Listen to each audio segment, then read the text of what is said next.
What is going on, ladies and gentlemen? Welcome back to Auto Auction Rebuilds. Today, we're back with my super cheap 2000 fixed roof coupe Chevy Corvette that was salvaged, and I bought it for only $4,000. LS1 with a 6-speed manual transmission and what I thought was going to be some really cheap, easy to find parts. Boy, was I wrong. This headlight here was $750 for a headlight, and I wanted it to be silver. You know what I mean? I wanted it to match, so I would have to do as little painting as possible. These hood hinges were like $75. I forgot about those.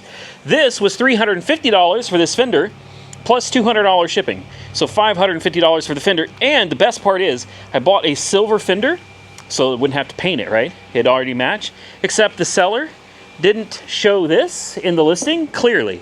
He showed a picture of a corner like this. I thought maybe this was the bottom rocker. I wasn't quite sure what it was, but no, this is the top of the fender. The whole damn thing is painted black with red stickers and then a black sticker down here, so great, that's gonna need painted. The hood cost me $300 locally.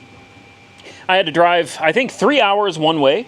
I spent 6 hours one day just driving to go pick up this $300 hood. And then when I got there, I found out it didn't have any hinges. So I ended up having to, oh, and then the latches were $50. I forgot about those. The latches right here. These two little strikers. Yeah, $50. And they were not nice enough to include the bolts. Oh. So hopefully I've got something around here that'll fit that. Oh yeah, we got monkey wrench. What the hell happened to your... Oh my God. Here we go. I'd say it's a midlife crisis, but you're a little old for that, aren't you? Oh, okay. I'll go back to my question.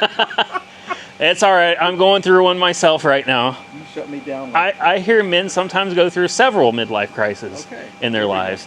We have Santa's Workshop over here. I'm on number 5. He's on number 5. I haven't hit mine yet. I'm not old enough. I'm only 33. I still have a little ways to go. Okay. Can we throw something at you? Yeah, please. Some truth. Some truth. I'm allergic to that. All right, guys. So I guess we're all just going to kind of jump in here. This is going to be, hopefully, if everything goes well, a quick. Oh, and the alternator. I forgot the alternator. I bought a used one because people get on to me for buying used parts. But if you go to AutoZone or O'Reilly's and you buy the alternator for this car, chances are you're going to have a charging system fault. It's missing some kind of a regulator or something that tells the computer. This is an aftermarket alternator that somebody threw on here. And guess what it tells me all the time? Charging system fault. So I went back and I got to use one. Yes, it's $150, but it beats $600 that they want for this alternator. Yeah. This is a factory. Yeah. GM Vallejo. Factory alternator. It should drop right in, fit, and work perfectly, and it'll probably outlast the rest of the car. So all we have to do, the hood hinges. Where do the hood... and hood struts. I forgot. I also bought hood struts. The hood struts were like another $30 or $40 for the hood struts. So the hood hinges bolt on right here. Yes, sir. Yep. So that's easy enough to put the hinges on. The headlight, honestly, I think there's only like 4 bolts. Once you get this massive thing out of the way and unplug this module, there's a bolt there. That's missing a nut. Perfect. We don't have to replace it. 1 bolt there. And surely that's not it. It can't be only 3. Oh no, it bolts onto the side too. 2 bolts here, 1 there, 1 there, and that one's missing. So like 5 bolts for the headlight. No big deal. Couple hood hinges, couple bolts for the hood, and an alternator, which is what consists of 2 bolts, 1 here, a plug that literally just pops out. This one, that's going to be a pain. And so this is going to take 30 minutes. 3 of us, 30 minutes. What do you think? He did it again. 30 minutes. Yeah. I'm calling it. Look, actually, I just wanted a chance to show off my fancy Casio watch from 1975. This is an F91W. It is 10:20 at night, guys. So we're going to... the intake air temperature sensor has been relocated. Oh. They moved it. That's weird. This is the IAT right here, but then it's got one down here. Interesting. Okay, anyway, alternator, headlight, fender, hood. Simple, easy. And then Mike, you and I are driving this one home. I've never driven it before, so this will be a perfect opportunity to find out if it's going to make it or not. Yay! All right.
All right, well, here it is. It's everything I ever dreamed and hoped it would be. It's been a party. It's Woo! So what time is it now? 12:51. We started what? 10:30. 10:30? You said it would take 30 minutes. 30 minutes. I was close. Only 2 hours and 20 minutes, right? Yeah. Yeah, well, so here's the thing. A few things are a little, yeah. The fender fit pretty damn good, but then you've got this stupid thing. It's just, why somebody did that, I don't know. But okay, then next, the hood is latched. We got the hood latches on, but look at the gap here. I mean, this is Gapplebee's right here, man. This is really, that gap is really bad. Now the bumpers seem to line up pretty good. The headlight, not entirely as well, but after a lot of adjusting, see, the headlight's actually sitting on top of the bumper. The bumper seems like it needs to come further. I don't know. Anyway, here's the deal, guys. The gap's over here pretty good. This side, not too bad either. And not so bad. The headlights do work. Put some fresh gas in the car, put 5 gallons of gas, some fuel system cleaner in it, some Royal Purple. Headlights do work. I mean, yeah, everything seems to work. It's just, maybe when I take it, if I decide I could just drive it like this, right? It looks awesome. Looks good. Yeah, it looks great. I could take it to Mako and say, hey, we put it together. Y'all, whatever it is you do, waller holes out, a little bit of Bondo, I don't know, whatever you need to do. Do the Mako magic. Yeah, just make the headlight fit, make the fender go back further. But see, the thing is, like, the gap here is fine. It's not, there's nothing out of, I mean, that's part of the problem, though. with salvaged, wrecked cars. You know, sometimes they don't just go back together the same way anymore. This is true. At the end of the day, it's a $4,000 Corvette. Plus however much I said earlier, all of that money. And then Calculator for that. plus whatever Mako's going to charge me to, you know, fix the hood and the fender to make it look right. We'll see. For now, though, it's together. It's in one piece. With a silver hood in that silver fender, it would look so much better. Yeah. So much better. I think we didn't try the hood, though, to see if it opens. One side did. Oh, don't the other side didn't? Are you serious? You're joking? Or are you serious? I didn't see it pop. Come on. There you go. Maybe a little WD-40. We'll lube up those hinges. Just we got, whoa, good God. That's serious. There it is. New alternators installed. I mean, it's, oh. And to the engineer that thought it'd be a brilliant idea, you already know the bolt that y'all stuck under here, way back there, you got to put your head upside down and contort your hands. It's way down here, so you can imagine going from here. It's that's a lot of fun. But ultimately, the three of us jumped in here. We got it done, and I'm happy enough with it now. Being I'm still going to call it my $4,000 Corvette because that just makes me feel better about the whole situation. So thank y'all for your help. You're welcome. Well, here's the silver lining. Your LS1 on the fender matches the hood.